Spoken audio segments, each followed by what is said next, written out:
And President Tinubu grants Northeast Development Commission permission to deploy electric vehicles in its catchment states just as he begins 2-week vacation.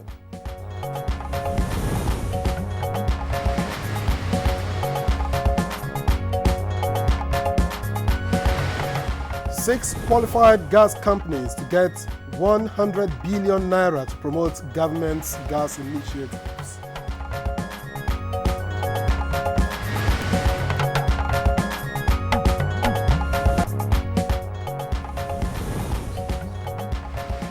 House of Representatives seek parity in conferment of national honor of GCON on Senate President and the Speaker.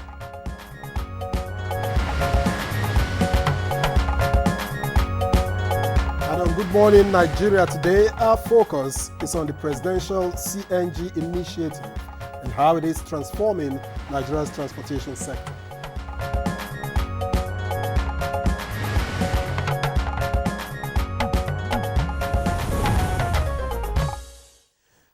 So for many years now, Nigeria has made several efforts to transit into a cleaner energy and environmental sustainability. Now, those efforts target reduction in the reliance on traditional fossil fuels. It's clear the global focus on cleaner energy sources makes it binding on Nigeria to transit from fossil fuels to cleaner energy. And the choice of gas, natural gas, I should say, as an alternative fuel, ushered in the Compressed Natural Gas Initiative on a national scale. Now, experts describe the CNG, as it is called, a cleaner, safer, cost-effective alternative to traditional fuels like petrol or even diesel. Of course, they also insist that CNG is cost-effective, eco-friendly, and produces lower carbon emissions than traditional fuels, since it emits 30% less carbon dioxide and lower levels of nitrogen oxides. Absolutely. And the use of, again, CNG gas in the transportation sector became a national initiative after the removal of fuel subsidy in 2023 by President Bola Ahmed Tinubu, and also a reaction to the fluctuation in global oil prices. And in advancement of these, several measures have been initiated to promote the use of CNG-powered vehicles. And some of those include the establishment of the Presidential Compressed Natural Gas Initiative in 2023 as part of the palliative intervention. The government's goal of 1 million CNG vehicles by the end of 2027 was set on course by this initiative. So far, many of CNG buses have been distributed, in states across the country. The establishment of conversion centers, as well as the refueling and virtual gas distribution program, also aligns with the presidential directive to strengthen domestic manufacturing and local assemblage, as well as jobs creation.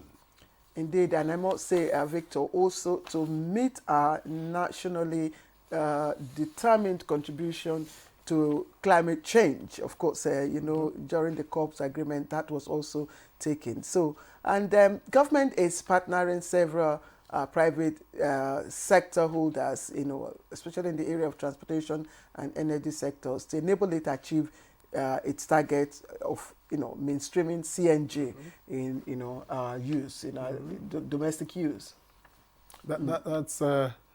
It looks strong. It looks difficult at the beginning, but it's something that this government appears determined to achieve. Yes, that's of course because of the infrastructure that's needed, to drive it. And that's why today we'll be giving, serious attention to the federal government's initiative, at converting, CNG use in our transportation sector.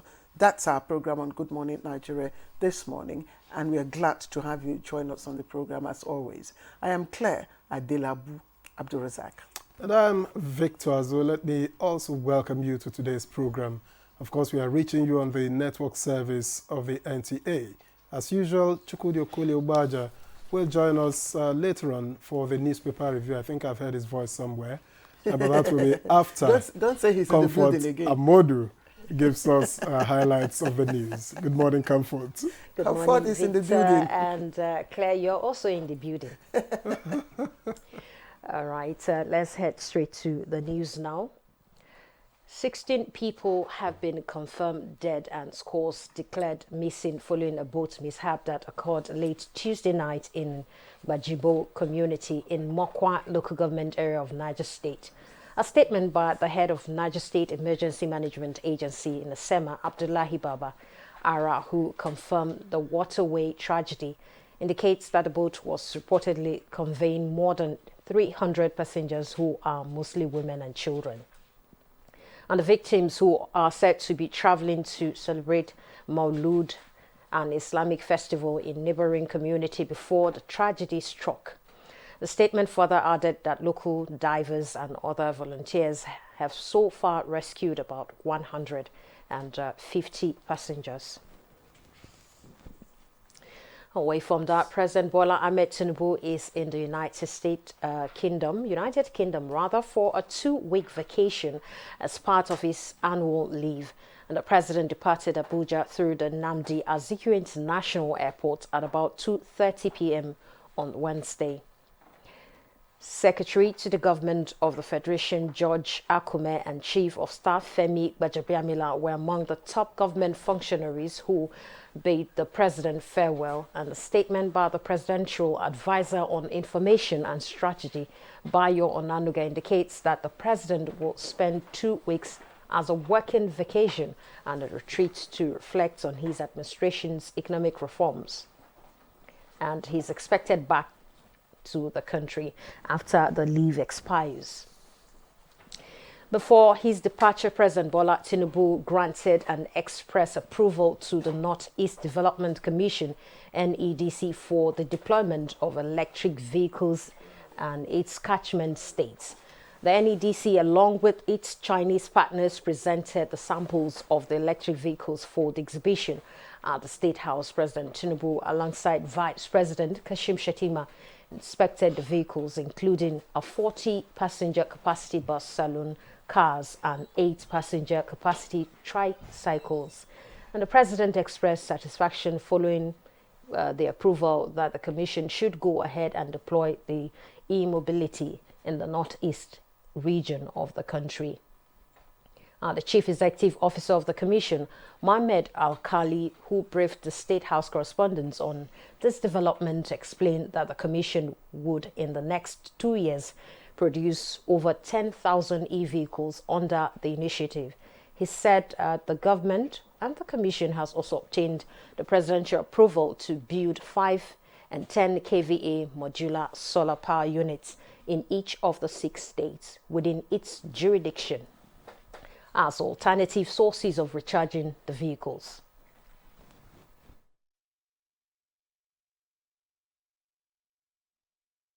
A chief executive officer added that state governors within the sub-region have also agreed to provide suitable locations for the constructions of the modular solar units. The federal government says it is committing 122 billion naira to 6 qualified gas companies as promoters of government gas initiatives through the Midstream and Downstream Gas Infrastructure Fund. Minister of State Petroleum Resources Gas Eperipe says the initiative is to fuel growth in gas processing, transportation, storage, and distribution infrastructure. Issues relating to equality and status of the presiding offices of Nigerians by Cameroon legislature surfaced on the floor of the Green Chamber at Wednesday's plenary. The House of Representatives unanimously passed a resolution seeking amendment of the National Honours Act of 1964 to ensure parity in conferment of the National Honour of Grand Commander of the Order of the Niger, GCON, on the state president or the Senate president and the Speaker of the House of Representatives. In recognition of the President of the Senate, this should be accomplished before the formal declaration by Mr. President. The Speaker is the fourth in protocol. The CGN comes after. Today, the CGN is given the award, the honor of GCON. I think there is some mismatch, some mix-up. The issues here, they have to do with history, with tradition, with correcting past injustices and miscarriage of recognition and constitutional. Following the recent flooding incident in Borno State, the federal government has inaugurated an inter-ministerial technical committee on evaluation of dams in Nigeria. The committee, which is to be headed by the Minister of Water Resources and Sanitation, is to enable the country mitigate issues leading to perennial flooding across the nation. Evaluation of the situation, report back to this committee that will in turn produce a comprehensive report to government so that government will address this issue completely. That's the news at this time. Stay tuned to join the conversation with Victor and Claire after this break. Good morning.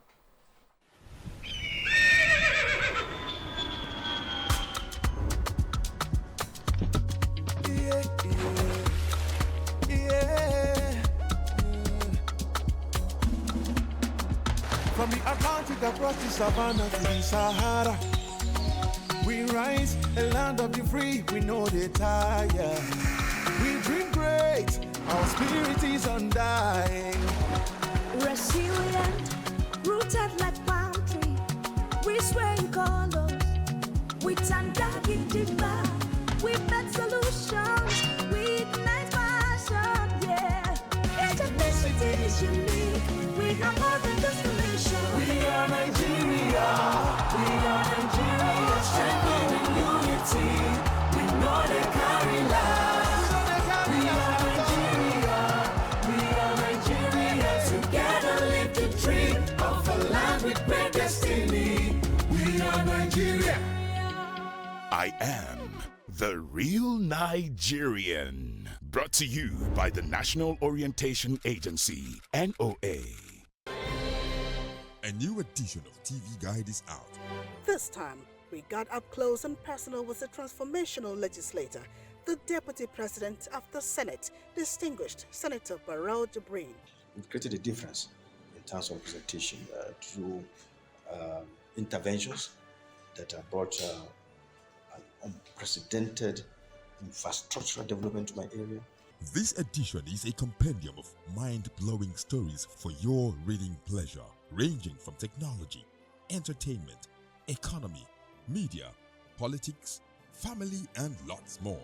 It is indeed a park of excitement as we take you through every aspect of life. Pick up your copy and get abreast with issues and trending features within our space. TV Guide, very incisive, very educative and compelling. Grab a copy at the vendor near you or any NTA station nationwide. TV Guide, your indispensable companion.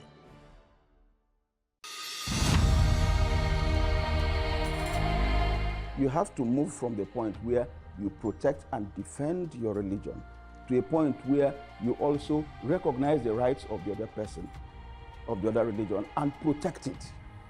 So if I am protecting my own territory and my own people and trying to emphasize their rights and protect their rights, I should also be thinking about how to protect the rights of the others. Both Islam and Christianity recognize and defer to God, and both recognize the temporariness of the life of this world, and that ultimately we all go back to God for the day of reckoning, when everybody will render an account of his life on this temporary abode.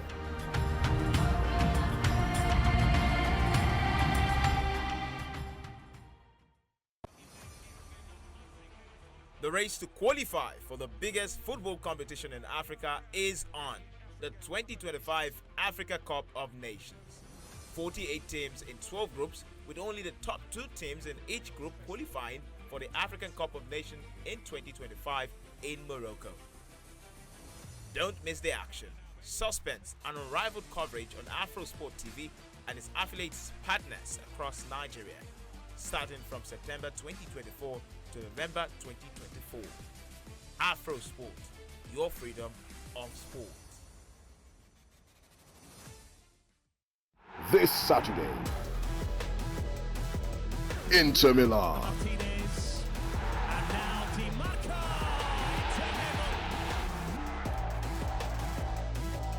Torino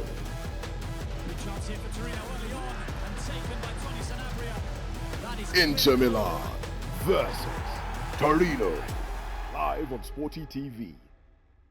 SportyBet sponsors coverage of the Italian Serie A.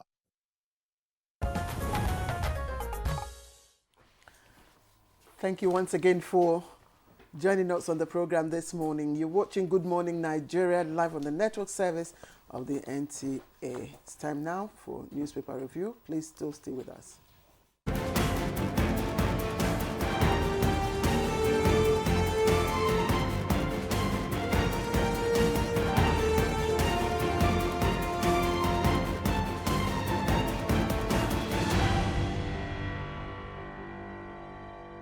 And Chukwudi Okoli-Ubaja, once outside the building, is now in the building.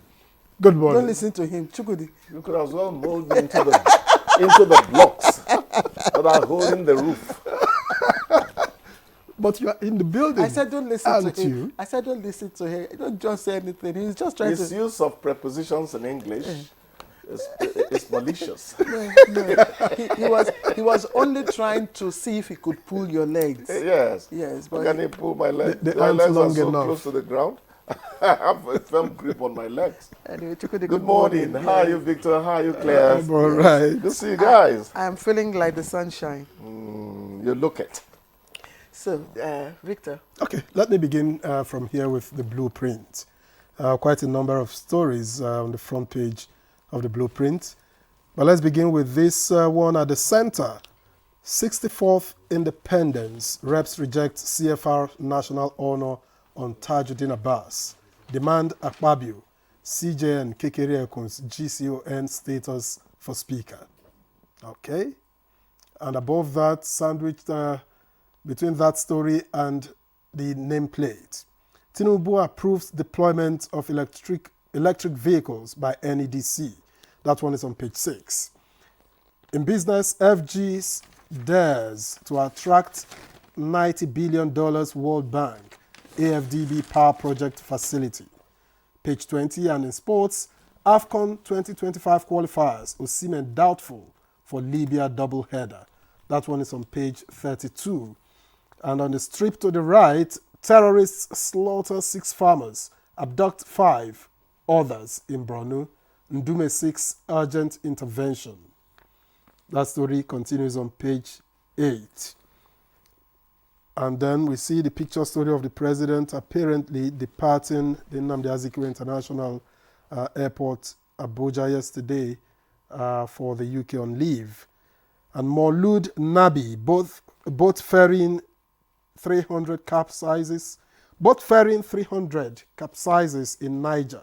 16 bodies recovered. 169 Kwara passengers missing, locals report. And divers intensify rescue operation. Governor Abdulrazak mourns. And 6 months after, Edo Assembly recalls members from suspension, page 10. Police arrest 13 over illegal mining in Zamfara, page 7. FG commences distribution of 2,000 CNG-powered tricycles to youth. And finally, Nigerian Airlines free to operate in any airports in UAE. That's according to the FG. And of course, the cartoon is questioning Wither Agro Rangers. And that's with regards to the slaughtering of 6 farmers, abduction of 5 others in Borno, according to the blueprint. And off to the New Telegraph we go. Most of the stories are already repeated here. The approval of e-vehicles for the Northeast, the GCON CFR issue. This one, FG gazettes withholding tax 2024 regulations. Customs seizes 682 million naira drugs declared as used vehicles. That story is on page 8 and 28. And on the foreign scene, Lebanon, eight Israeli soldiers killed in fight with Hezbollah. Israel declares UN chief persona non grata over Iran attack response. That one is on page 6. And then the major story here with a picture story, corruption. We recovered 13 billion naira diverted public funds in September. That's according to ICPC. Claire.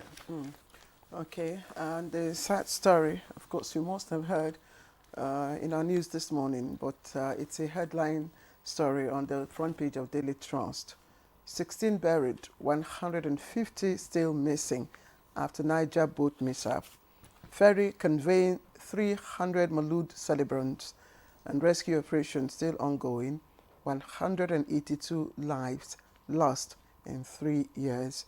That story is on page 4, where you can see the rescue operations, small bodies recovered right there on the front page. Quite a sad story. And Constitution review, just trending just a little below the nameplate. Atiku proposes rotational presidency. Details of that on page 10. And MAN, that's Manufacturers Association of Nigeria, to federal government, sanction officials making policies that ruin businesses. Details of that on page 20. Now, Governor Lawal's allegations against Matawale, despite onslaught on bandits unpatriotic. That's a story you can read up on page 8. And of course, there are other stories trending. This story is Victor has already read. But Iran-Israel war. Federal government moves to evacuate Nigerians in Lebanon. Iran-Israel war. Federal government moves to evacuate Nigerians in Lebanon. Yes, the government should please try as much as it can and as promptly too as it can to get Nigerians out of Lebanon. The ground offensive by the Israelis, forget the adjective limited. Limited still is fatal. And it doesn't care what nationality you have. Of course. So let them please move. It doesn't pick. It doesn't. Ferry conveying 300 passengers capsizes in Niger. 16 bodies recovered. There are many more bodies that are unrecovered, or as the papers indicate, because they almost all have it as a screaming headline. And why would they not scream?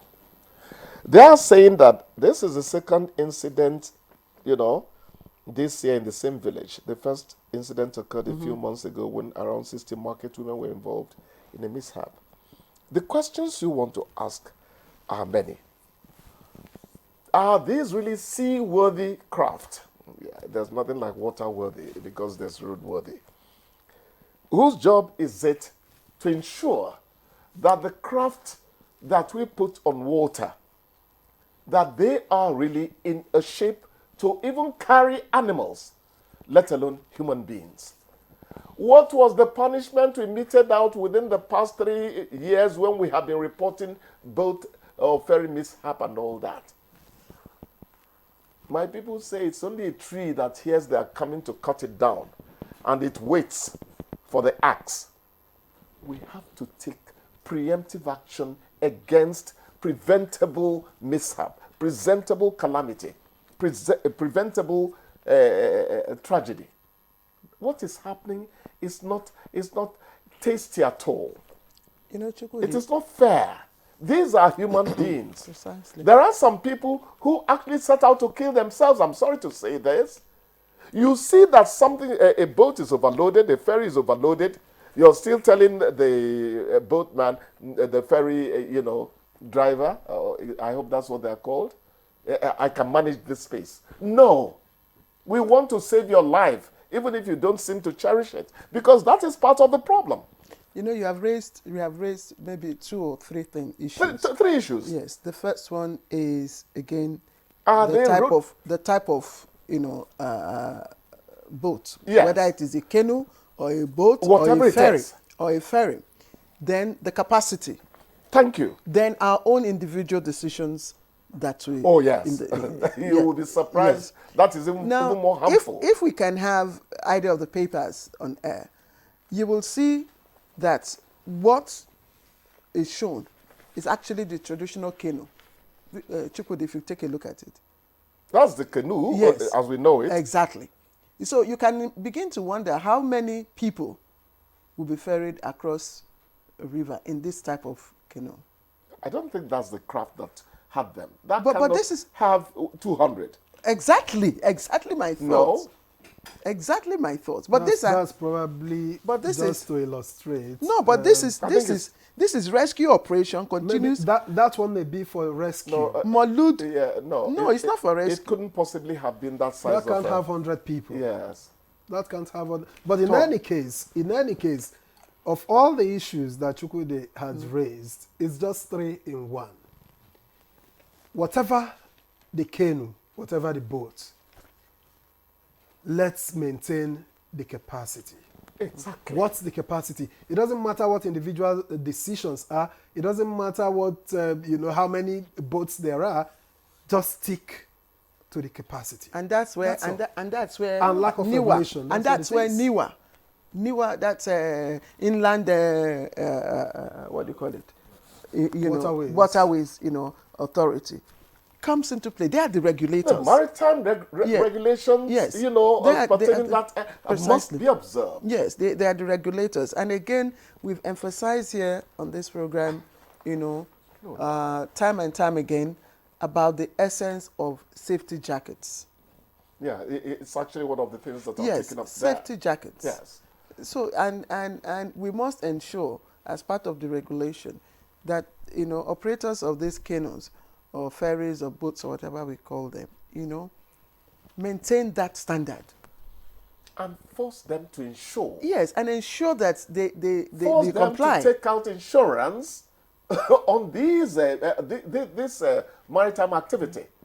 They are entitled to insurance. If insurers, are made to pay for, anything that happens to claim so many lives, you'll find out that supervision will become more, stricter. You get what I'm saying? Mm-hmm. These are human beings. They are not goats. In some climes, pets are even more protected than we protect our own fellow human beings. It's not right. You see, we're talking about it here now because they say if it happens to another person, it seems as if it happened to a tree in the forest. Yes, just listen. He who feels it knows it. Just listen to this paragraph on that incident. They said, while authorities attributed the mishap to overloading, locals said the incident was mysterious, adding that the boat did not come in contact with a tree or tree logs. They wondered how a boat, which according to them was not full to capacity, broke into 2 from the center. Well, you could have hit a rock or something underneath. Even a car that comes out of the factory, when you talk about infantile mortality, it affects even cars that are just rolled out. So anything that is made by a human being could have, initial fault and all that. So let's not even begin to... Mysterious does not come in at all. It is lax supervision. Africa should stop inventing myths to explain its continuing calamities. Work on it, be scientific, and reduce loss of lives. These are human beings. There's a story that said, it's not on the front page though, and I'm wondering why it isn't. It's on page 30 of the Daily Trust. Switzerland, Germany commit 1.9 billion naira, that's about 24 million euros, to Nigeria's flood victims. So I just... Yes, so I just thought I should, mention that more humanitarian aids coming to of that nature. Yeah. In security, Ndume is asking President Ahmed Bola Tinubu to engage mercenaries, beside our regular troops to see. Don't just suppress a smile. How did Goodluck Jonathan go just before the elections? You don't remember? They said they couldn't conduct elections in that part of the north. Mercenaries came in and they were able to pull off something that looked like an election.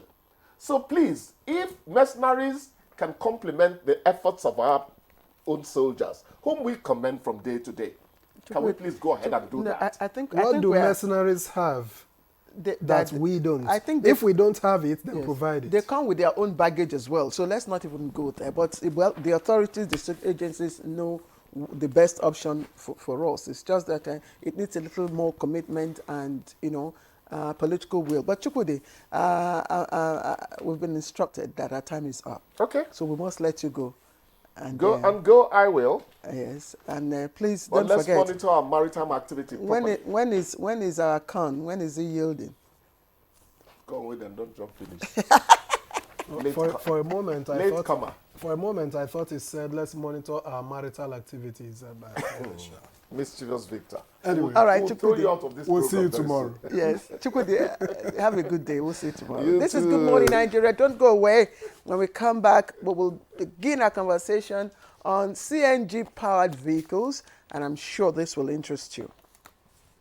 The federal government of Nigeria warns vandals of national assets, electricity transmission towers, cables, and other facilities to desist from this act of sabotage. Vandalism is a serious crime punishable under the law. Vandalizing electrical equipment will affect millions of Nigerians, including your loved ones. Remember that national assets belong to all of us, hence the need to protect them. Report all cases of suspicious movement around electrical facilities to security agencies. When you see something, say something. This message is from the Federal Ministry of Information and National Orientation in collaboration with the National Counter-Terrorism Center, NCTC, Office of the National Security Advisor. Can you flex your vocals for us? It could be one of your songs, by the way. People fall in love in mysterious ways. So why did they call you Able Child? They called me that when I was in school. That was my nickname then in school. Any reason in particular why they called you Able Child? Yeah, because I was actually one of the brilliant students. Oh, mommy! That answer right there, you must be, if it's not on this board, problem. That means the people that answer this survey, they have body odor. Hey.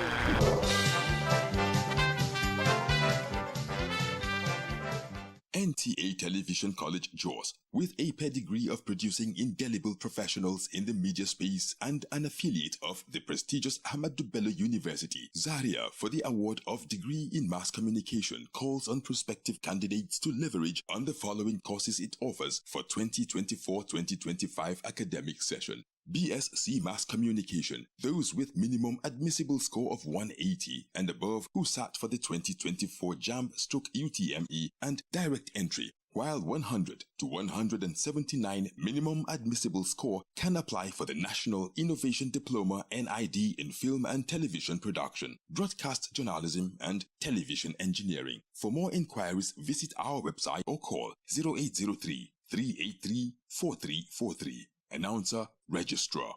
The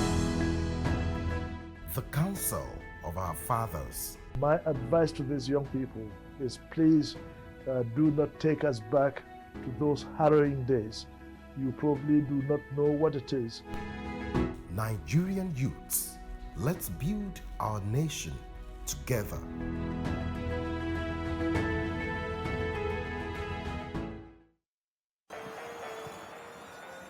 This Saturday, FC St. Pauli. Mainz.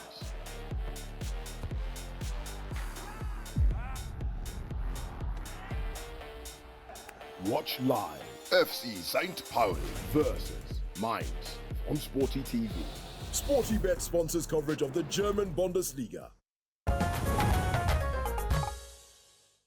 Right, this is still Good Morning Nigeria on the network service of the NTA. As a prompt for our conversation, which is on the presidential CNG initiative in Nigeria and its impact on the transportation sector. Here is a background report put together by our correspondent. Nigeria is one of Africa's largest producer of oil Its economy is heavily dependent on oil and gas.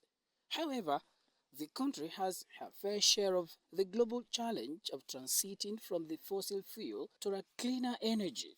To this end, the federal government is focusing on compressed natural gas (CNG) initiative, which is driven by environmental and economic considerations. Research has indicated that compressed natural gas is a cleaner fuel compared to petrol and diesel, which emits up to 30% less carbon dioxide and lower levels of nitrogen oxides. By promoting the use of CNG, the Nigerian government is targeting a reduction in Nigeria's greenhouse gas emissions, which is in line with its commitment under the Paris Agreement to achieve net zero emissions by 2060. Recall that President Tinubu had launched the CNG as a response to global environmental challenges and domestic energy costs. The initiative, according to reports, seeks to position Nigeria as a leading natural gas-based economy while addressing the high cost of fuel and reducing harmful emissions. The good news is that the adoption of CNG is expected to make significant savings for both consumers and the government. For consumers, the lower cost of CNG compared to petrol and diesel is expected to lower the cost of transportation and industrial energy. On the other hand, it will enable government save billions of dollars spent on importation of refined petroleum products. It will also create job opportunities across various sectors of the economy, particularly in the construction of CNG refueling stations, vehicle conversion workshops, and the manufacturing of CNG-related equipments.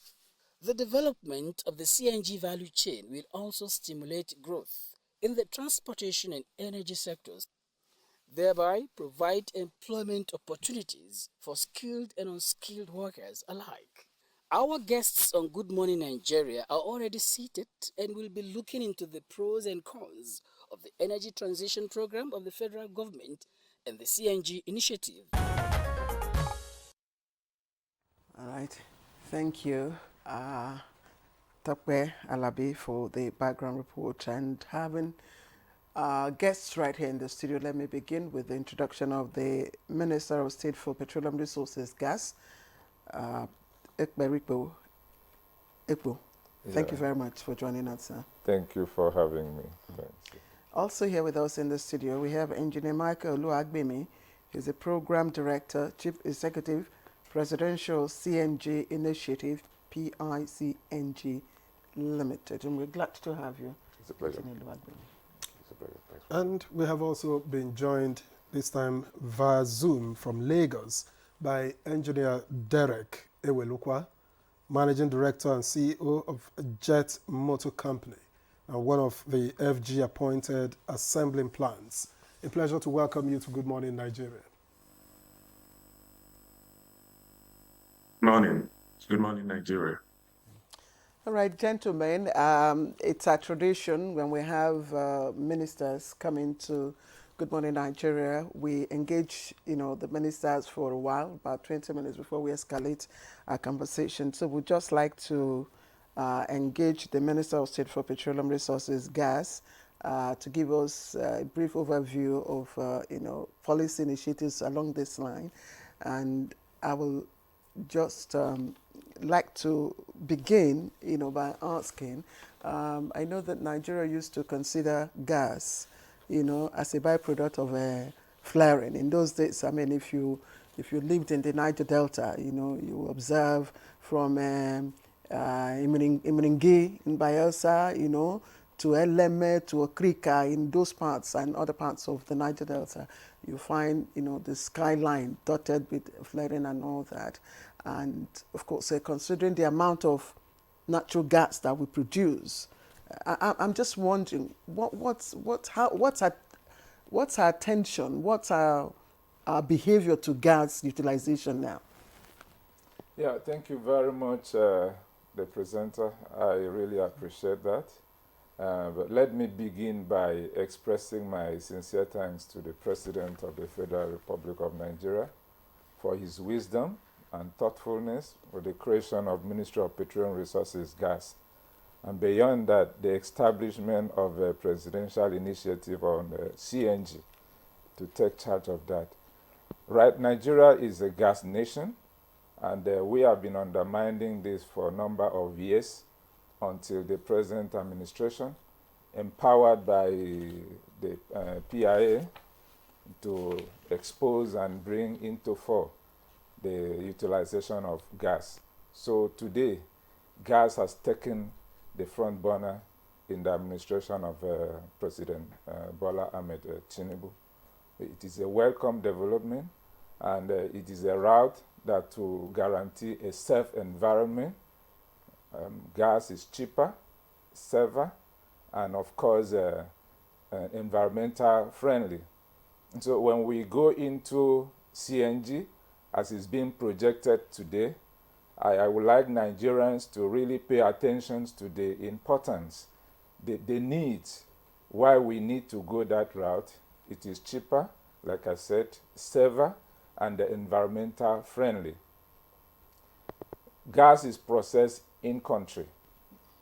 And today, we are urging people to move away from the natural liquid fuel, like petrol and diesel, into CNG, so that we have to save our environment, mitigate climate change, take advantage of the gas that have been flowing for a long time into useful materials, as is being done and monitored by NUPRC in the commercialization gas initiative. So I appreciate Nigerians, and I call upon Nigerians to appreciate the president.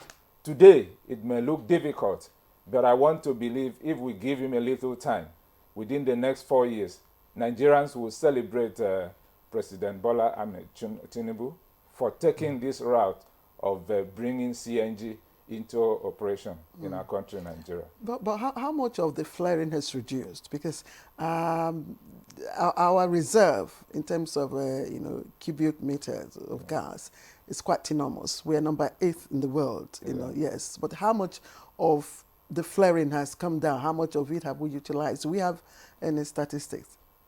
Yeah, that would come exactly from the NUPRC. But what I know is that there has been a reduce in the rate of flaring, which is captured by the issuing of about 42 companies with the permission to take advantage of the flare gas and commercialize it. So that's the route that we are going. And this, of course, will save our environment. Minister, tell us about the initiative itself. What's in the bag for Nigerians? Thank you very much. In my opening speech, I make reference to that. However, CNG, I said, is safer, cleaner, and cheaper. If you compare the price of CNG to that of fuel, for instance, one scoop of CNG is about 285 naira, which is equivalent, almost equivalent to a liter of fuel that is 890 something naira. And so when you look at this, you can see the gains that you make if you move from CNG, from petrol to CNG on one path. Now, when CNG burns, it brings out a water vapor, which does not harm the environment. But when you talk about petrol, what you have is carbon monoxide, carbon dioxide, and nitrous oxide, which are all harmful materials to the environment. Beyond that, we know that CNG is processed in country, is accessible. Like Madam mentioned, we have about, in the reserve, we have about 209 trillion cubic feet of gas in the reserve.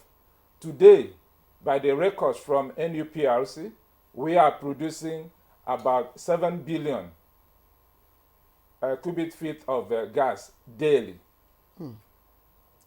Which means if we are trying to convert about 1 million vehicles today in Nigeria, that would take about 212 million cubic feet, which is about 3%.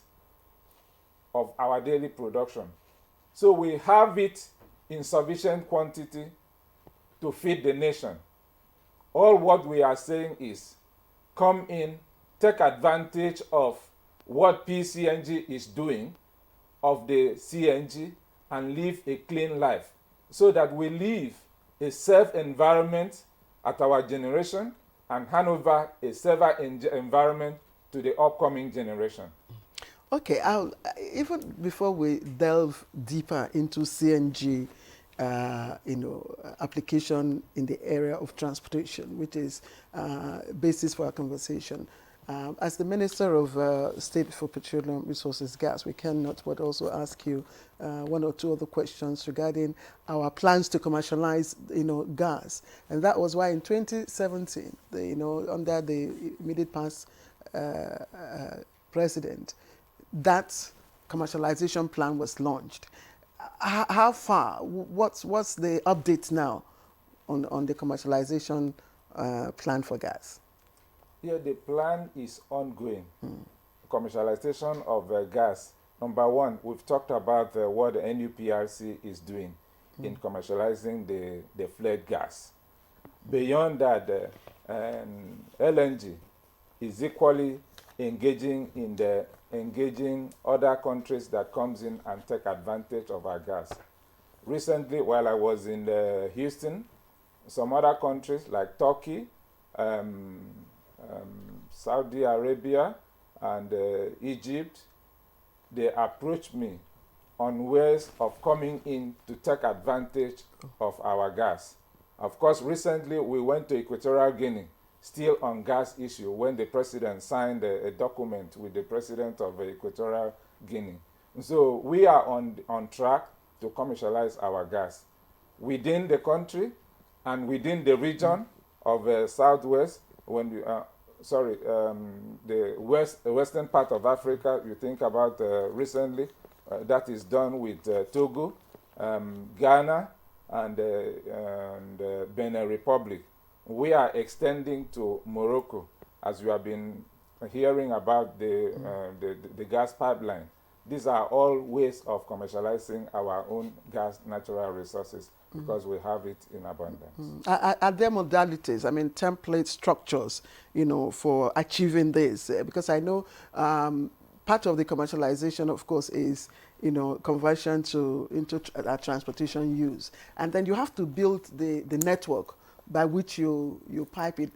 These commercial entities, these countries, are they coming in here? How do we hope to carry out this transaction? Yeah, that takes us to the infrastructure that has been provided. Yes, that's like the OB3, which is ongoing. At the moment, there are about 95. What is OB3? OB3. Obrincon is a 3 local government or 3 communities project that built into the River Niger crossing, so that gas from the southern and the western part of the country will combine together and it will be piped into the AKK gas pipeline. The AKK is Ajakuta, Kaduna, Kano gas pipelines. These are means of taking the gas from the southern part and the eastern or the western part of the country into the northern part of the country to really take advantage of the natural resources that we have. So progress is going on. Like the AKK will be completed by the first quarter of 2025. In December, we'll be having a stakeholders meeting with all the states that the pipeline passed through, so that to educate them and bring them in line with the plans of the federal government, so that they will actually take advantage of the natural gas that will be passing through the pipeline. Fantastic. All right, Honorable Minister, thank you very much for your opening remarks. Let's give you a breather so that we can bring Engineer Michael Luhagbem into this conversation. Now, the general feeling is that, this gas project is cost intensive, and that's why many have talked about the lack of widespread refueling stations, for instance, which is needed to make it as effective as it should be, as government would want to be. How is the initiative going to deal with this? Thank you very much, and good morning to your viewers. First and foremost, I have to say that, if we think what we are currently doing is working, we won't be moving towards the alternative. What we are doing currently, which is burning an expensive, unreliable source of petrol, whose prices is not set in our country. So whenever there's a crisis in the Middle East, or there's a crisis between Ukraine and Russia, the Nigerians, the ordinary Nigerians, the Mama Put, the Okada rider, pays an expensive price for that. The price of petrol is already expensive at 70, because it's based off the price of crude oil at $70 a barrel. But the projection, the forecast is that in the next 10 to 15 years, it will rise to $140 a barrel. That will mean that the petroleum products that will be derived from crude oil will be out of the reach of the common man. And if your economy is not built to take advantage of the cheaper product that, as the Honorable Minister have mentioned, you have in abundance, you can reliably source, is cleaner, is safer and more reliable, then you're not planning your economy well. So what I'm saying essentially is that yes, the cost of adoption upfront might look expensive, but in reality, if you convert your vehicle today, it costs you roughly about what you will save if you switch to CNG in the next 3 months, less than 10 weeks. So an average user of a vehicle, intense user, maybe even not even so much intense, an average user in a week will save about 50,000 naira. In about 10 weeks, you will cover the cost of conversion. Then after that is all savings to you. And by the way, speaking about infrastructure, when you convert, your vehicle is not just going to become pure CNG, it still has the petrol backup. The idea is that if you're in an area where you cannot find, you have the alternative, and then you want to move towards where you can get compressed natural gas. What will happen with just the refueling infrastructure, as you've already mentioned, is that as more people adopt compressed natural gas, as more people utilize CNG vehicles, investors are going to come into the sector. We're already seeing it. This time last year, we had less than 7 conversion centers in Nigeria. Today, we have well over 125 because of the intense awareness and investment that have gone into the sector. But beyond that, as at this time last year, there were applications within the NMDPRA, that's the Nigerian Midstream Downstream Petroleum Regulatory Authority, for just 5 CNG refueling stations. When we checked it last time, it's already almost 52 of them that were pending in terms of license to establish. And then we already have 75 of them in development. And this year, we're already going to have 25 of them newly established. NMPC is establishing 12 of them, 6 flagged off here in Abuja. NIPCO is establishing 32 already, of which 9 have already been flagged off between Abuja, Lagos, Edo State, Cross River State, as well as in Port Harcourt. We have Matrix Energy that have committed and is already developing additional 5. Bovas is bringing up 8 before the end of this year. So we are seeing that as more people are converting to compressed natural gas because of the program of Mr. President, who are saying that, look, Nigeria cannot continue to depend on a resource that is unreliable, that we cannot, as our people, cannot even afford. What we want to make sure is that we utilize what God has given us, which is cheaper, which is cleaner, which is safer and more reliable, found all across Nigeria. Natural gas is in 30 of Nigeria, easily found in 30 of Nigeria to the 6 states. The oil field that was commissioned by immediate past President Buhari in December of 2022, the one in Bauchi, has 500 billion cubic feet of natural gas. That is in Bauchi State, in Gombe State, in Nasarawa State. The fields there are natural gas fields. So we have gas everywhere in Nigeria, but we are also wasting it a lot. And the consequence of it is like, look, you cannot continue to waste what God has given you. We have to utilize it. And so for us, it's about leveraging what we're doing now to ensure that we attract investment. Government will not do everything, by no means. But what government is doing, that we are stimulating demand. The Presidential CNG initiative is committed to Mr. President's commitment to the commercial drivers, and the Nigerian population, 90% of them use commercial drivers every day, commercial vehicles every day. And the President is saying we are committing to ensuring 1 million of them get converted for free. That signals to the investors that you need to put your money in conversion, you need to put your money in refueling, and that's what we're enabling. Ultimately, it's not overnight that you're going to build this infrastructure. Even the petrol stations that you have in Nigeria today, growing up, we didn't have that many. But in the last 20, 30, 40 years, when the sector became more liberalized, you saw, them being established all wide and round because investors see the opportunity to go into it.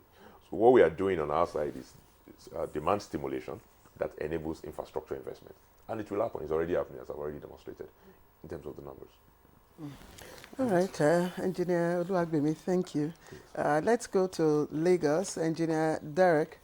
Engineer Derek, thank you once again for joining us on the program.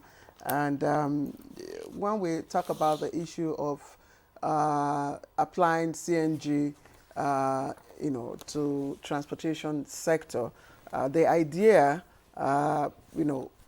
started. It's not a today's thing. It's not a today's initiative. The idea, dates back, 1997 thereabout.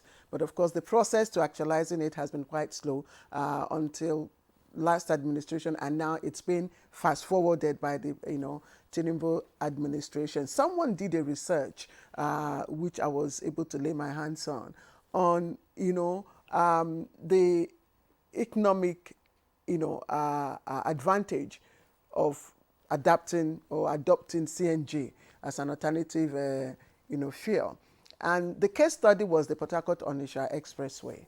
Of course, the researcher considered, what it will cost, laying the whole network tracks for supplying, gas to the refilling stations, the cost of building refilling stations, and of course, the cost of procuring those vehicles. And I'm wondering, as one of the appointed assembling plans for you, what are the accompanying challenges that you're facing at the moment?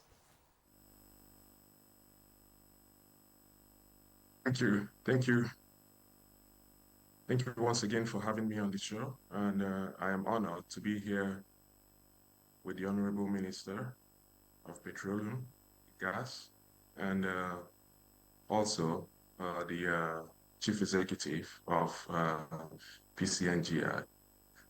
Well, gas as a mode of fueling the transportation industry is a proven technology, and I think it has been proven to work over time. CNG has a drawback in the sense of the volume that it takes, transportation vehicle or even a passenger vehicle. One of the innovations we're trying to address in our assembly operation is to take care of these, come up with innovative solutions to take care of this storage for the fuel. Now, I'm a living example. I use this every day, right? My vehicle, my work vehicles, they all run on CNG. And I can already begin to see the impact it makes, the savings it creates by using CNG as an alternative to petrol. We have to try to address energy security when it comes to energy for transport. Energy security, it's typically assessed by being available, being accessible, being acceptable to the people, and being affordable. Petrol in our current economy has proven to fail the affordability test and also the availability test. On the other hand, CNG has ticked all the boxes in both the availability and the affordability. I say availability because Nigeria has the highest gas reserve in Africa. We have almost about 6 trillion standard cubic meters of gas in Nigeria. That is the highest in Africa. So we can leverage on that and make CNG available. Affordability, one standard cubic of CNG, yesterday I paid 230 naira. at a mobile filling station along the Lekki-Ekpe Expressway. So that's pretty affordable. Now, when we begin to do that, we address the issue of acceptance among the people. We start to address the issue of accessibility. Like the chief executive of PICNG mentioned, they are working very hard to make sure the infrastructure that will spur up the accessibility come on the pipeline. The CNG daughter stations, the CNG mother stations, as soon as these begin to come out, accessibility will be solved.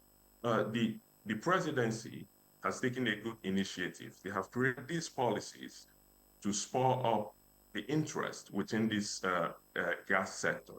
Now, the domestic gas utilization has to be ramped up.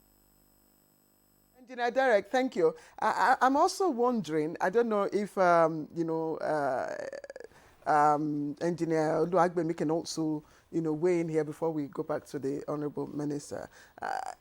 They assemble, which means they bring the parts. They're not manufacturing. And the process, there are two processes here. You either retrofill or you manufacture. So, I mean, how does that, how easy is it, and what impact does that have in terms of cost and in terms of, cost on the consumer, on those who want to have their cars converted? Yeah, so thank you very much. Does it make it cheaper? Yeah, so I have to say that we have to understand why it is such a huge opportunity from a job creation perspective, from a technology and innovation perspective, and also from the consumer perspective. The reason why the federal government is pushing forward with compressed natural gas as a first step towards energy transition for the transportation sector. Many people have said, oh, why don't you do EV? We do have EV on our program, but a very small component. But why natural gas? Number one, natural gas is strategic. Nigeria has the biggest reserve in Africa, but we're also one of the top flarers of natural gas in the world. If you take a trip from Lome to Douala and you just fly across our littoral boundaries, you see these flares. And we are doing a great work trying to convert those flares to opportunity, as the Honorable Minister mentioned, but we must then find a use for it. And so transportation is a key use of it. So it's strategic. Beyond that is that the strategic nature of natural gas. I mean, this is the reason why even international politics, you look at what is happening between Russia and Ukraine, is basically a natural gas war. So natural gas is very key for Nigeria to also project our power in the region. The gas pipeline to Morocco, the opportunity to Trans-Nigeria gas pipeline that will potentially go to Algeria and cross the border to Europe. It is important that Nigeria take on and develop our local industry based on gas.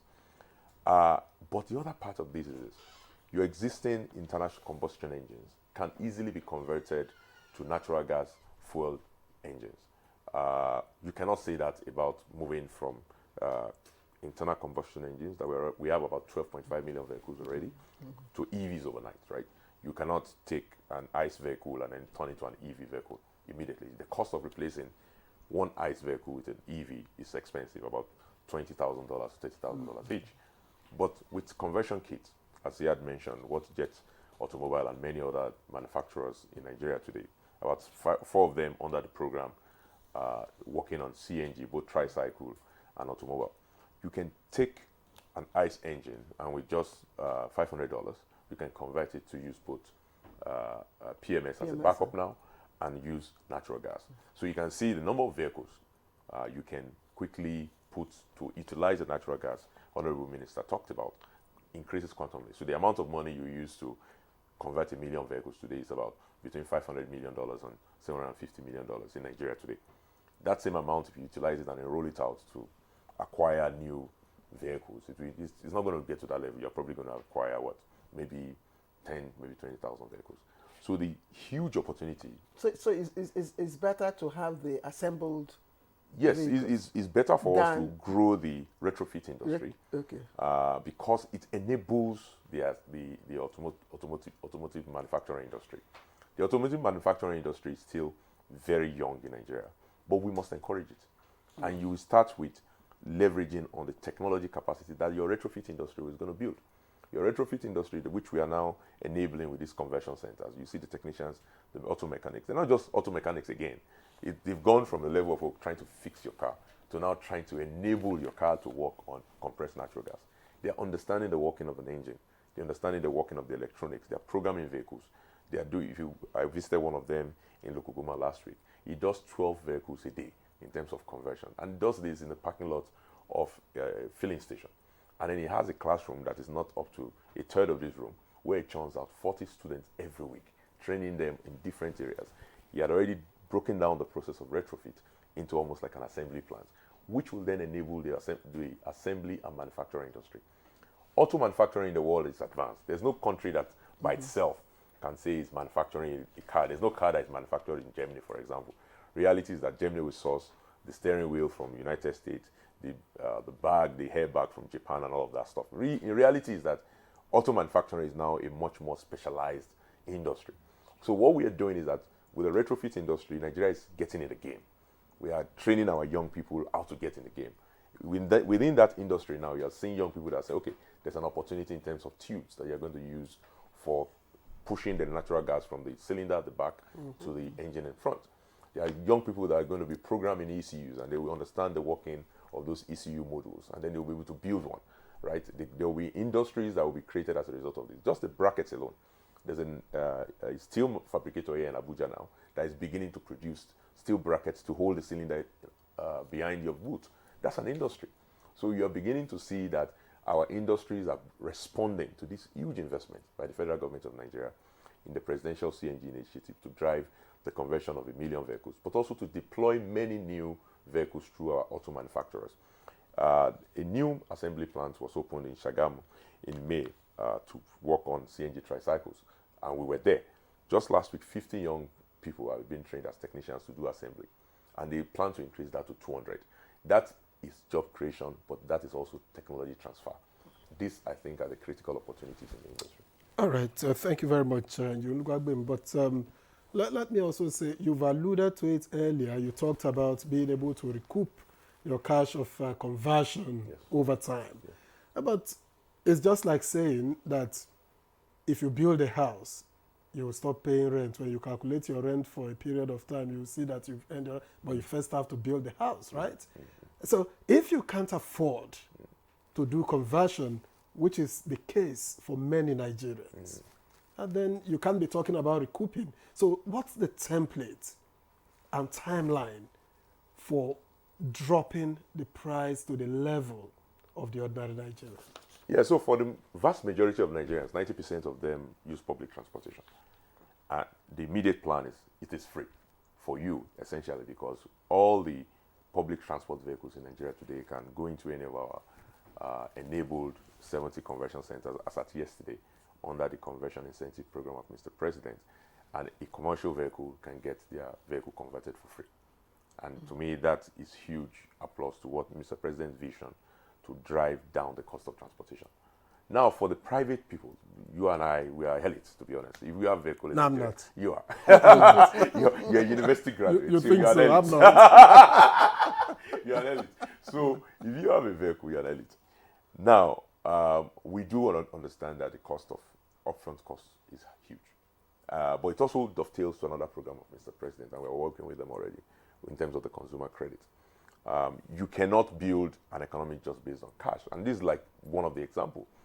You can afford to pay for conversion over 2 years. You just cannot afford to pay for it upfront. So we are working with the Consumer Credit Corps already to design a program for salary earners. Where, because today you are spending 50, 60,000 naira of your salary on petrol every week. So in a month, you're spending 200,000.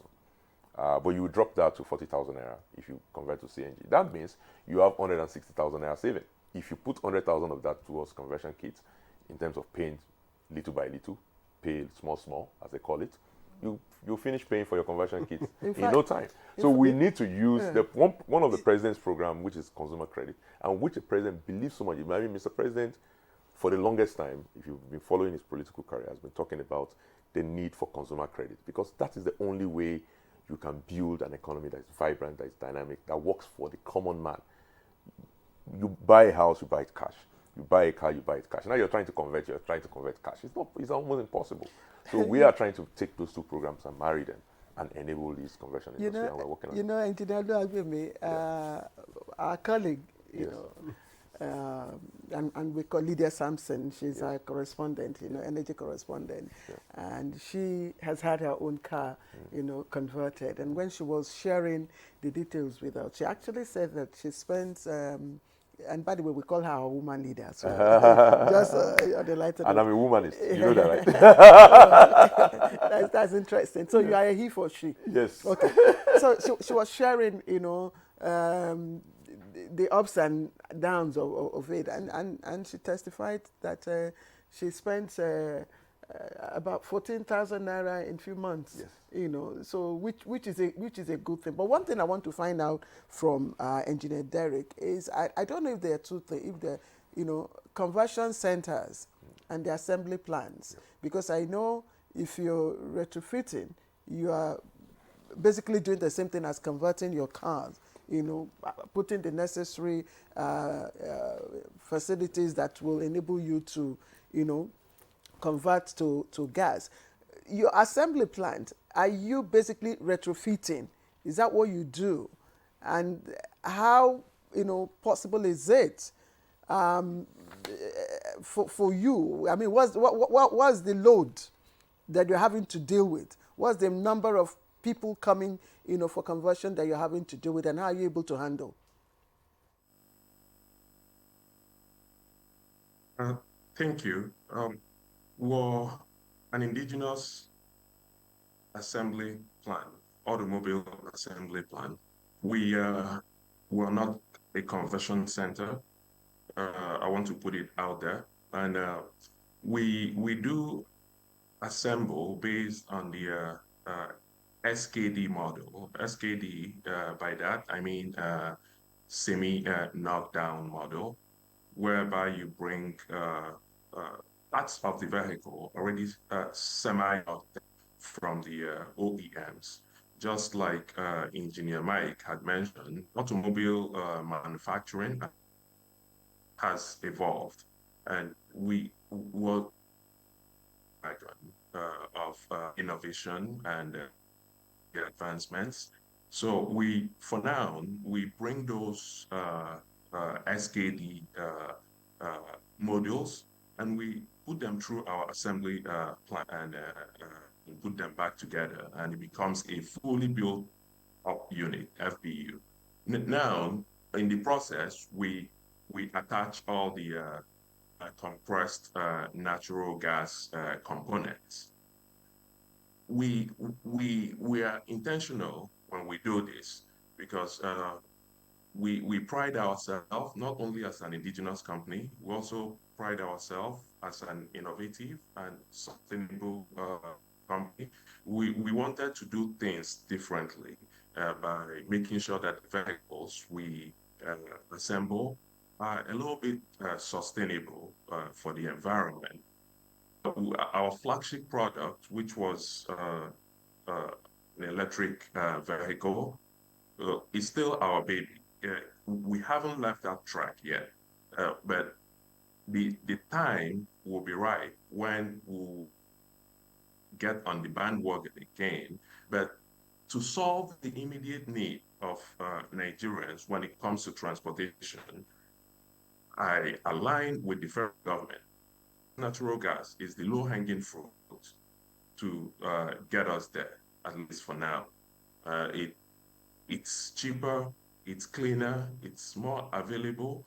So we're doing all we can to make sure that these vehicles keep coming up. The only challenge most of the customers have, okay, it's not peculiar to us. The CNG fuel storage takes in these vehicles. So, and we're coming up with innovative procedures. We're coming up with innovative plans to solve that issue. As soon as that is solved, complete adoption all the way. The awareness has been is being created by the PCNGI. the policies have been drafted by the government, and the private sector has to come in now and put in the investments to spur up this. I want to address one of the issues that came up earlier with respect to cost. Cost. I see costs going down drastically in some months, maybe a year or two, because it's a question of supply and demand. More investors are going to come into the space. More conversion centers are going to come in, so there will be competition. If conversion costs today, maybe say 500,000, say 1 million naira, to convert a 4-cylinder inline engine, when competition kicks in, you see it drop down to maybe 500. And as more and more of these conversion centers come upstream, the prices will find their levels one way or the other. It's an early stage. I liken that to solar panels.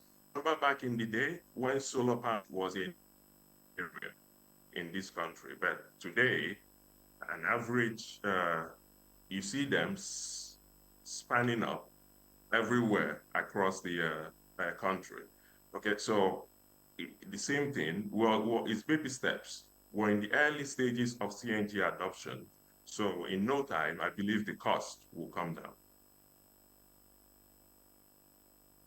You know, well, my people would say that if you find something that you have to cut with your hand, maybe something to swallow, you can even use spittle to dampen your hand just because you've seen it. And so if government has seen the benefits, that the more, the merrier, the more people that come in to invest, you know, the cheaper it becomes because of the laws of demand and supply and all of that. What then, how much is government willing to do? How far is government willing to go to ensure that, you know, it becomes, it lures the investments into this sector so that Nigerians can begin as quick as possible, as soon as possible, to see the dividends of it? Honorable Minister. All right, thank you very much once again. The government is very, very intentional about driving the gas sector. On Monday this week, the MDGIF fund was released about 122 billion to 6 investors in the sector. That is the part of government trying to encourage stakeholders, investors to invest in the midstream, downstream sector, so as to drive the CNG program or initiative to all the nooks and crannies of the country. So government is very, very intentional about it. If you're an investor, you have all the requisites because you will pass through screening with the MDGIF Management Committee. Your project will be presented to the transaction advisors. They will go through it and find out whether you are qualified to access this fund, because this fund is to de-risk you in going into this very, very project. So government is very, very intentional. And this is supported by PIA. All right. Thank you very much. Let me get to Engineer Oluwagbemi. Engineer Derek alluded, you know, to awareness and all of that. And I want to ask how much awareness, because the impression I get from where I stand is that not many people are aware of the benefits of CNG. And so how much are you putting in terms of awareness, particularly, you know, every nook and cranny of the country, the hinterlands? Yeah, we cannot, thank you very much, we cannot do the work of awareness. I think 90% of our work when it comes to a new technology or a new opportunity to save the nation's economy, because that's what we're talking about here. As a country, we spent an average of about $10 billion a year since 2005 subsidizing petroleum, a resource we do not refine, essentially amounts to importing poverty and exporting jobs. A resource that even the money we're using to pay that subsidy, we borrow it. So moving to CNG is saving Nigeria's economy. Essentially, that's what we're talking about. So we know that we need to create the real awareness among our people. So we've been doing this work, of course, in the last 1 year. So approximately a year tomorrow, since the Presidential CNG Initiatives Steering Committee was announced by Mr. President. And so it's just 1 year work. And I tell everyone that I think I look back at the last 1 year with tremendous pride at what we have achieved, but also know that the work is still plentiful. 90% of our work is awareness creation. And then 10%, I think the private sector can handle it. And that's what I keep telling everyone, because the entrepreneurial spirit of the Nigerian is enough. When last year I said we set a goal of 100 conversion centers for ourselves this year, even our friends in Egypt and Iran who first engaged us on this issue of CNG, because they have been doing it in their country, said it's impossible to have 100 conversion centers in a year. I sit here today to say we have 125 just a year later. In fact, technically 9 months after we started that conversion program. I know by the end of this year we have 250 already in the next 3 months, because every day, every night, I get demands and requests by Nigerian entrepreneurs who are setting it up. So creating awareness is our work. Awareness among the people that will use it, in terms of getting them comfortable with the utilization and the use of CNG vehicles. CNG is safer. It is 8% less explosive than diesel. 8 times less explosive than diesel. 18 times less explosive than petrol. It is stored in a seamless steel cylinder that is bulletproof. Getting the transporters comfortable with the cost, we're providing the conversion incentive program that drops that cost to zero, and allowing and enabling them to adopt CNG. Very important. Critical also that the financial sector, the investors, also know about this plan, because they are critical. As I said, government can invest $500 million, say, for the next 3, 4, 5 years in CNG. But with the requirements, the need for this sector is about $2.5 billion to $3 billion. That balance is going to have to come from the private sector. So we need our investors to be educated. We need our banks to be on board. We need financial advisors, investors. Those people who are going to work with these private sector companies that are going to invest in the sector needs to understand CNG. And we've been doing reasonable work at doing that. Last year we had the CNG Investment Summit. We're going to have another one at the end of this year. Again, the second one. We've been engaging with the financial sector. Some of them are already now coming up with products to respond to the challenge, CNG sector. The challenge for transporters, though, is that the cylinder takes up a significant portion of the space which they use to unload their passengers' bags. Yeah. So are there options? What are the options? Because that becomes so there will be innovation. There will be innovation around it. There will be. I think Engineer Derek mentioned that. There will be innovation by the automobile retrofit sector, as well as the automobile manufacturing sector around this issue. And you're already beginning to see it. Like, I've seen some of the vehicles now that they are beginning to develop rack space on the rooftop to accommodate the load that cannot now go in the small back room. And that's an innovation that the sector will respond to. I don't think there's any problem that is too difficult for us to solve. Ultimately, the point here is, will you rather stick with a product that, number one, is expensive, the price you do not set as a country? Sorry, I have to interject here, because we keep talking about the cost, because there's no doubt about the good initiative, the economic cost, about advantage.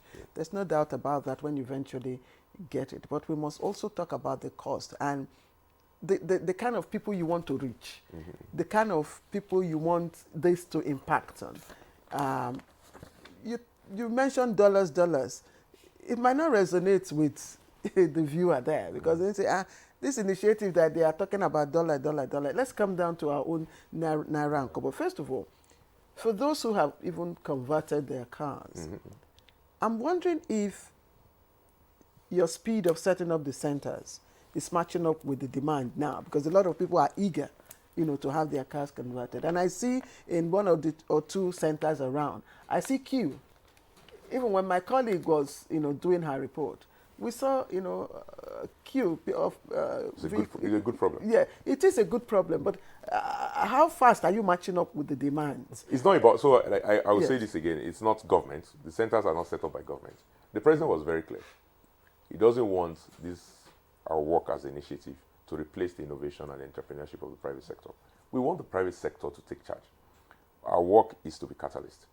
So our conversion incentive program, for example, create catalyst, a catalytic program for the private sector to buy into it. And so we pay the private sector to convert. So as a result, they are setting up conversion centers. Yes, but you must also ensure that, they will catch up. Let's remember this. When we first started the telecoms revolution in 2001, barely could you find how many cell towers were in Nigeria, how many telecoms centers were in Nigeria. But very quickly, the innovation of umbrellas, where you are selling SIM cards, which then were selling for 50, 60,000 naira per SIM card. My first SIM card, I bought it for 60,000 naira. That was 60,000 naira at a time where it was 100 naira to $1. That's 600. I bought that SIM card for $600. Today, that SIM card is free. So you have to understand that the way the demand and supply side of a market economy works is that this problem you're talking about, which looks like a problem, is an opportunity. So how many centers do you have in Abuja? Today in Abuja, there's about 18 centers. We've activated in the 9th state was yesterday in Kogi. Tomorrow we're activating in Ekiti State. So we have 10 states now so covered. there are much more states. Yes, we are adding. 36. Much more states. Yes, so the work is plentiful, like I said. But let's remember, this time last year, we had just this in 2 states. So you go from 2 states, you are in 10. By the end of the year, we're going to be in 18. By next year, this time next year, easily we should be in 24. You do not build Rome in a day, but you must build. And building we are. Very good. Honorable Minister, I had wanted to ask, because some of those who seek to invest are talking about regulatory hurdles. A government that is putting money in place, like you said, government is intentional. The regulatory hurdles, are we going to also try to stifle it with bottlenecks? How are we going to make it easier for people to just, get going? Yeah, thank you very much. I don't really have an idea of regulatory hurdles as far as this initiative is concerned, because everything has been reduced down to a meaningful level. How straightforward is it, sir? Yeah, well, before you go into maybe setting up a center, setting up a CNG mother station, daughter station, you have to pass through the regulatory processes for safety, because it is not like if you want to have established a center, the National Automotive Design Council will have to give you approval. It is for safety of those people setting up the center as well as the safety of our country. We don't need to mellow it down. Where we need incentive from government is ready, and the coordinator is really handling that aspect of it. From the policy end, the government is trying her best to make sure they make it meaningful and at the bearable level that can be keyed into. But then we don't need to take over the work of the regulators to do. They need to do and show their expertise to make sure that the sector is safe and to be sustainable. What about the legal environment for it, the legal framework? Because it is an evolving sector. The laws, are they quite there loosened up for, to encourage investors? The laws are there to encourage investors. And of course, when we talk about PIA, it's not something that the ministry will start one day and begin to work on it. If you have hurdles within it, you will refer to the National Assembly to adjust it. Then where the president can come in, the president can come in and set some other presidential orders to encourage investors into the sector. And so everything is open, and the government is ready and willing to do whatsoever needs to be done to drive the sector the way it should be. You talk about advocacy, preaching the gospel, reaching out to the people.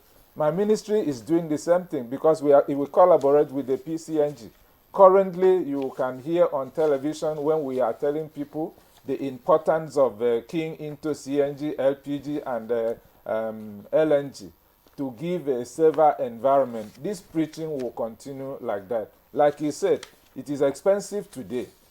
I recall when I bought my SIM card in those days when we were having Econet, it was very, very expensive. But today you walk in and get it for free.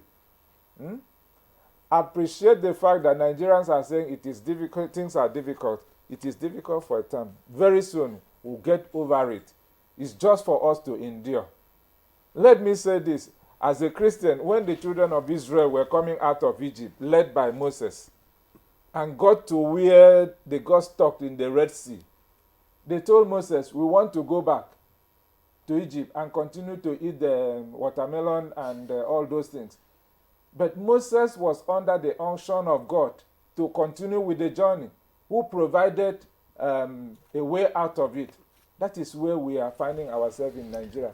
And Mr. President, Mr. President is very decisive about taking Nigeria from a struggling nation to a nation where we are going to enjoy the benefits of what God has endowed us in this country.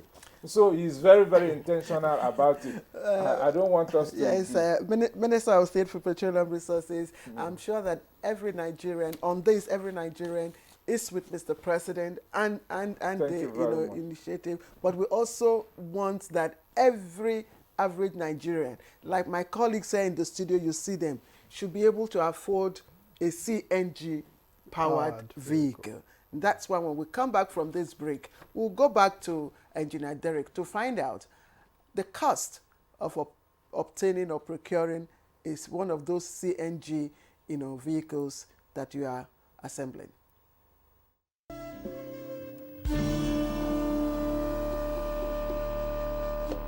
I think Amaka should just move out of the house.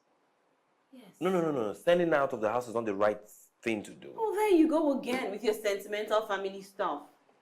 Baby, if our aim is to stop this affair, it is best achieved under our roof. You do something terrible and you'll be acting innocent. What are you going on about? Don't ask me that question again. You couldn't even control yourself in the presence of our visitors. What are you accusing me of, woman? My son, I don't know how serious you are with my daughter, but there's something that needs to be done urgently before you move any further. Anything, just anything, just say it. I'm ready to do anything. There is a spell that needs to be removed. A spell? Family forever. The story of our lives.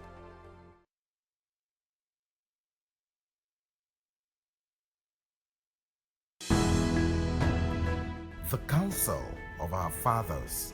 I will urge and advise our younger generation to use talent and brain to sort out problems, not arms. Nigerian youths, let's build our nation together.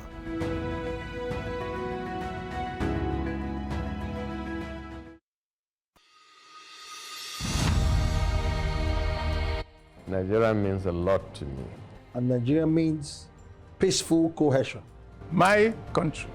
We continue to pray, and then hopefully we will come to understand that unity of purpose, unity of living together. Our ethnic beliefs and background and culture is our strength. Ever since the amalgamation period of 1914 to date, about 109 years ago, the people of Nigeria live very peacefully with one another.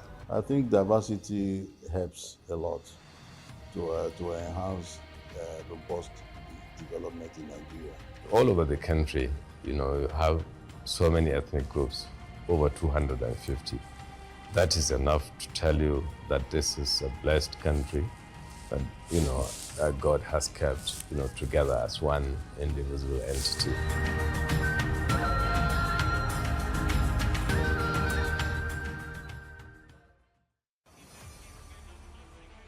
The The race to qualify for the biggest football competition in Africa is on, the 2025 Africa Cup of Nations. 48 teams in 12 groups, with only the top 2 teams in each group qualifying for the African Cup of Nations in 2025 in Morocco. Don't miss the action, suspense and unrivaled coverage on AfroSport TV and its affiliates partners across Nigeria, starting from September 2024 to November 2024. AfroSport, your freedom of sport. This Sunday, live on Sporty TV, Sevilla.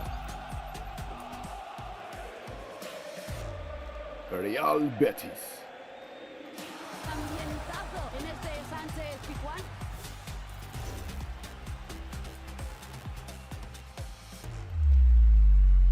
Sevilla versus Real Betis. Watch live on Sporty TV. Brought to you by SportyBet. Play with champions. All right, welcome back, and our conversation is getting quite interesting. We're talking about, of course, the CNG-powered vehicles being, applied in the area of transportation. Let me take my question to Engineer Derek. Engineer Derek, if you're with us, earlier on you talked about the cost of, converting to CNG vehicle coming down, and you compared it to solar panels and all that. And I'm just, this is just my own, observation, that even the solar-powered panels, their prices are still high. It's not, that's why you see that, it has really not been mainstreamed, even in the rural areas. And again, you forget the volatility of the exchange rate, and of course inflation and all that. But that aside, how many of these CNG vehicles, are available, and what is the cost of procuring one?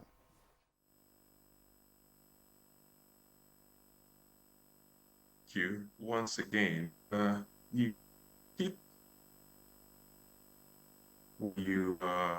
you brought up the issue of the forex, so the major have in this industry, as you can imagine, is the volatility of the forex, and that's all that drives the price of our products.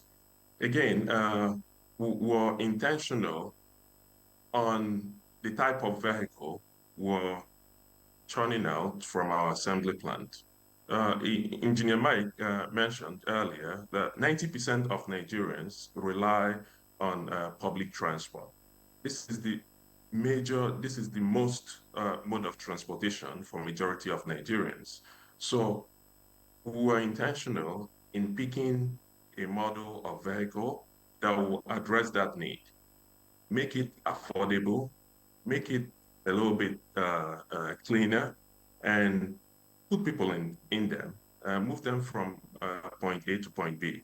So our focus now, it's on commercial vehicles. So the commercial vehicles will at least get people moving at a cheaper price and even at a clean rate. So when we compare apples to apples, average for the brand new commercial vehicle, let's say, for instance, a 15-seater minibus that can be used for an major manufacturer from one of the fives, say, run you anywhere from, with current X, it can run you anywhere from the Naira new, depending on the make and model. So, but I'm not sure we are getting clear signals from Engineer Welukwa. While our engineers try to resolve this, let's get back to Engineer Oluwagbemi. Now, we can talk all year long about cost, because that's the language that the ordinary Nigerian wants to understand. Yes, we've talked about awareness, first letting them know the benefits, and then when they know the benefits, they are sucked in, and then they are confronted by the cost of conversion and moving on. How soon can we get to see the cost of conversion drop to the level of Nigerians? The ordinary Nigerian, anyway. Not like me. Be careful. Just like me. Ordinary Nigerians, yeah. But like I said, first thing we have to acknowledge that he said high cost because of FX is not made in Nigeria. As we do this work, more of these conversion centers, manufacturing is going to now take place in Nigeria. That will help moderate prices. So one of the discussions we're having with the Ministry of Steel is setting up the CNG industrial park in Ajaokuta, where some of these conversion kits can now be manufactured in Nigeria. Cylinders can now be manufactured in Nigeria. So your FX part of it, component of it, can slowly drop off. Otherwise, you will still continue to have issues around FX and the price will be high. But in terms of affordability today, two things we are doing. First, as I mentioned, the conversion incentive program. 1 million conversion for free is not insignificant. That's huge. And that is particularly targeted at the sector that moves 90% of Nigerians, which is the commercial sector. The balance of 10%, which is the private sector, you and I, our vehicles, as the case may be, we are already in advanced discussion with the Credit Corps, which is the program of Mr. President, that is trying to make sure that products that we need in our everyday lives, we don't have to pay cash for it up front. Especially products like this one that kind of finance itself. So what Mr. President is doing with that program is that he's saying, if you want to buy this cup today, it costs 100 naira. You cannot afford 100 naira out of your pocket, but we can afford 100 naira over a period of time, little by little, little by little. Then you should not wait until the time you can afford it to buy it. You need this cup today. So you need cup to be converted today to save money every week. And out of your savings, maybe 10, 20% of that savings can be used to pay for that conversion every week for the next 2 years. That's a win-win. So we are working with them.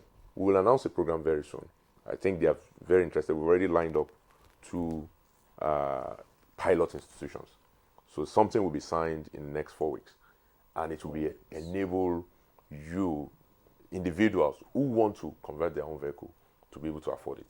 And that, to me, I think, is a critical step towards affordability.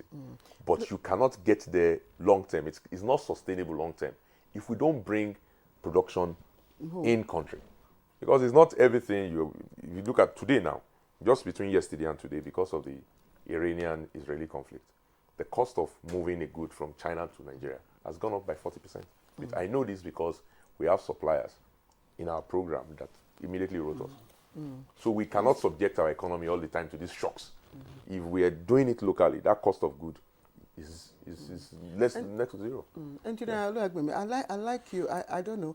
You said something will be signed. This is a TV station. Yes. When you say something will be signed, it doesn't pass any information. Yeah. What is I don't want that? to let the cat out of the bag. But give us a better idea. Yeah, so that we can have a takeaway. I don't want to step on somebody else's news. I think they will come and they will make the news.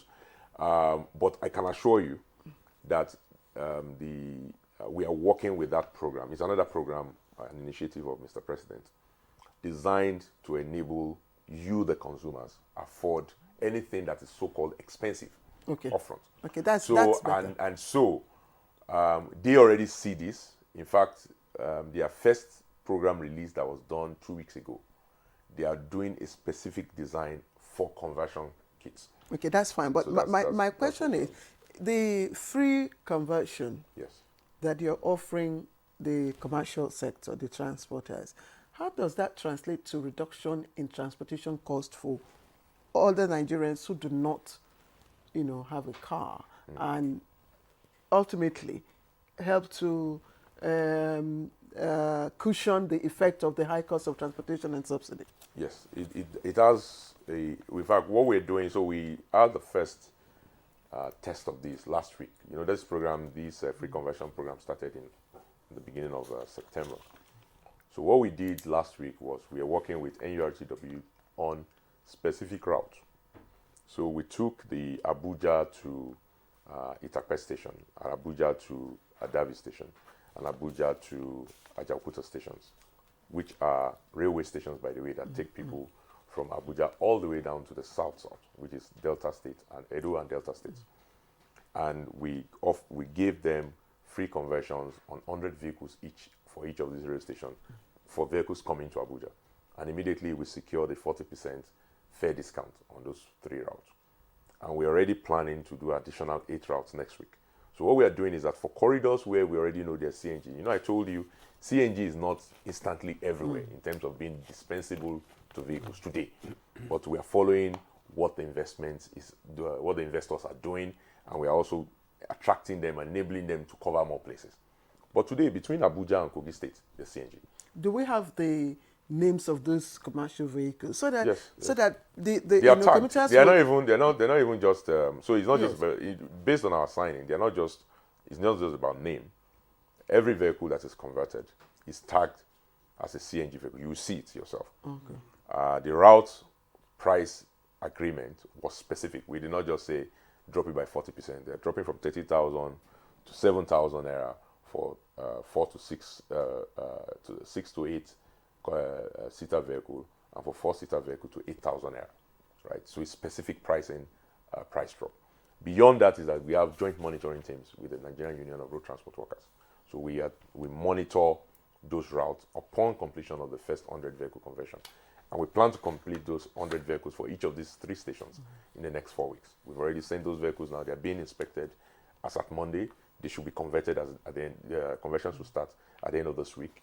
And that we plan to now do that on different routes. Abuja to Kano, Abuja to Kolokoja, Abuja to Ilorin, like that. And then take it Ilorin to Ibadan. So we are intentional about securing this price drop for the consumers. And we are doing it based on agreement, strong monitoring mechanism, and partnership with the transport union. The transport unions themselves want the price drop, to be honest. Yes. I think when I work with them, they've been very open to offering this price drop, But provided we are giving them these conversions. How do passengers identify vehicles that are CNG? Are they visible tags they are that visible they can tags. pick? Yeah, they are all visible And how tags. do you monitor? You need to monitor compliance. That yes, to be sure that nobody takes off exactly. the tags. No, you can't. So the way these tags are designed, if you take it off, it gets destroyed and you can't get another one. So you will not then be qualified to you will not be able to refuel. So you require the tag to refuel at a refueling station. That's the NGVMS tag. All The right. tag that so we've built in, we've designed it in a way that you want to stay in the system, because the reality is that even the transport. To be honest, I've been dealing with the transport unions. They want the prices. They've seen the alternative to using their vehicles is walking. And some Nigerians walk.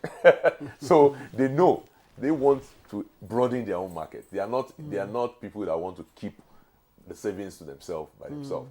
So what we are doing is that we are offering them this conversion kit. We're intentional about conversion. We're intentional about signing this price agreement. And we are then monitoring with the NURTW as a follow-up. What you will see over time is that once you have a huge volume, the volume is not big yet. Let's be honest. We started this conversion program for the CIP 4 weeks ago. So how many conversions are you doing in a week, right? It's not huge yet. By the time you have the big volume, this will now be self-governing. Because imagine if you have 200,000, 300,000 vehicles. The guy that is doing high price, you get to the garage, his vehicle will not get filled up as fast as the guy that is offering a lower price. So we know we will get to that point. But before we get to that point, we are doing strong monitoring. We are working with the NURTW members. They themselves are asking for this. I know you want to bring in the minister. Since it might be his last question, I just wanted to ask if, first of all, this is sustainable, and then how do you also ensure that others who are not part of the transport unions and who want to key into this free, is there any opportunity for them to be part of it? Yes. I mean, if you are not a member of a union, you just have to register your vehicle commercially. So your vehicle has to have the right plate number. It's a commercial vehicle. You pay taxes to government based on that. Mm. So there So are yeah, many, so there are many windows to be involved. Some are association members. Some are regulated commercial vehicles by cities. For example, in Abuja, you have the Painted Taxi Association of Nigeria. They're not necessarily red tagged plate number vehicles, but blue, but are painted by Abuja City, and some cities do have this as well. Or you are registered as a commercial driver, in which case you are using a red plate number. You already pay your taxes as a commercial driver, and so you benefit from your taxes. I mean, again, this thing is also about driving and enabling good citizenship. If you're a good citizen of this country and you've been offering service to the public as a mass transit vehicle, you are properly registered as one. You have every right to benefit from this directly, and you can go into any of the convention centers. Go to our website, www.pci.gov.ng. You'll see a list of convention centers. We update it every Friday because every week we're signing between 20 and 25 new centers. All right. Thank you very much, Honorable Minister. Just before we round off this conversation, I just wanted to find out, because one of the major challenges of the petroleum industry is insecurity, vandalism of pipelines and all of that. And it's the same mode of transportation for the gas. What are the guarantees? What's government going to do differently to ensure that what you are doing, which is good by the way, is not disrupted by vandals? Thank you very much. For gas pipelines, any attempt by anybody to go into that sector, that means you burn the entire community. It will get to a level whereby the inhabitants of a particular community where you have a gas pipeline will be conscious of what is happening there, because if you have a vandal who goes in to vandalize it, it will affect the entire community.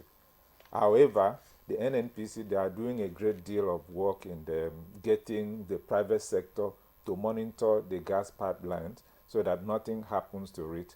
And so anything that happens within the area, the station will be shut down and repair work will need to be done. But we are equally, as citizens of Nigeria who wants to take advantage of these natural resources, we should advise ourselves that vandalism is not the way out. Get yourself meaningfully engaged while the government is trying to provide these amenities to the citizens of the country. So I believe if we get to that consciousness, because it's not only Nigeria that we have gas. Other nations, they have their own gas. Their citizens are under the law, guided by the law, and they respect constitutional authority. So while the government is trying to provide these amenities through virtual conversions or through the pipeline, Nigerians should try as much as possible to abide by the law. But on the whole, the country or the government of President Tinubu is doing everything to protect the gas pipelines as well as the oil pipelines. Honourable Minister, how many of these assembly plants do we have, and how are we also mainstreaming indigenous, as automobile companies in Nigeria into this? The assembly plants, I will refer to the project manager. He is in charge of CNG. They're the ones that report to me, and maybe you ask him to report to me the number of assembly plants that they are put on ground at the moment. So, report to I'm him reporting to while we are here. Yes. No, we are seeing additional. At least today we have well over 19 indigenous manufacturers of automobile vehicles in Nigeria. It's actually a very thriving and growing industry. We're working with the Nigerian Automotive Design and Development Council, the strong partner of this program. They, in fact, have been doing training in conversions as well as enabling their manufacturers to incorporate CNG into their vehicles. This program has patronized directly 6 local assemblers and manufacturers, some of them even in CNG tricycles, and at least another additional one in EV bus assembly. So I believe that patronage will continue. The president is clear that he's driving for local content. Mr. President has been very clear also that we should use this program to enable innovation and technology and entrepreneurship in Nigeria. We thank him for all the work he's doing, and we'll continue to help him to deliver on the promise. Thank you. Let's quickly take the last 1 minute from Engineer Derek. Just less than a minute, please. Your final words. Well, think CNG has come to stay. I want to believe that it will add a significant positive impact to the nation's economy. It's a no-brainer that we have to try to get people and goods from one point to the other at a cheaper price. And CNG provides that opportunity. There may be some kinks in that value chain, but I believe in a short period of time, those kinks will be ironed out, and every citizen, every Nigerian will begin to see the benefits that CNG brings to the transportation industry. Thank you. All right, Engineer Derek Ewelukwa, Managing Director, CEO, Jet Motor Company, one of the federal government appointed assembling plants. We really like to thank you very much for joining us for this conversation. Thank you. Let me also appreciate Engineer Michael Luagbemi, Program Director, Chief Executive, Presidential CNJ Initiative, PICNJ Limited. Thank you very much for coming. And Honorable Minister of State for Petroleum Resources, Ekperikpo. Thank you very much, sir. Thank you very much. Thank you. All right, that's Good Morning Nigeria for today. We thank you for joining us. Let's do this again tomorrow. I am Victor Azu. And I'm Claire Adelabu Abdurrazak.